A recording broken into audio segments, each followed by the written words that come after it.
مرد برے نہیں ہوتے، سائبان ہوتے ہیں۔ اگر عورت کے صبر سے آب زمزم کے چشمے پھوٹتے ہیں تو مرد کے صبر اور حوصلے کی بھی کربلا کی مٹی گواہ ہے۔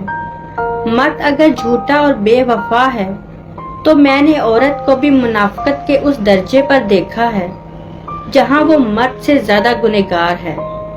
اگر مرد کو اللہ پاک نے کچھ وجوہات کی وجہ سے عورتوں پر برتر ٹھہرایا ہے تو عورت کے قدموں تلے بھی جنت اتاری ہے۔ اگر مرد ظالم ہے تو عورت بھی حسد اور بغض کے ایسے ایسے مرحلے طے کر جاتی ہے کہ عقل دنگ رہ جائے۔ اللہ نے مرد کو اپنے بیوی بچوں کے نقطہ کا ذمہ دار قرار دیا تو عورت پر بھی اس کا گھر، شوہر کے سکون اور اولاد کی اچھی تربیت پر جہاد کے اجر کی خوشخبری سنائی ہے۔ عورت کے کچھ خواب ہوتے ہیں تو ایک پرسکون زندگی مرد کا بھی حق ہے۔ مرد برے نہیں ہوتے، وہ چاہے باپ کے روپ میں ہو یا بھائی کے ہم سفر کے روپ میں یا پھر اولاد کے، اپنے ہر روپ میں سائبان ہوتے ہیں۔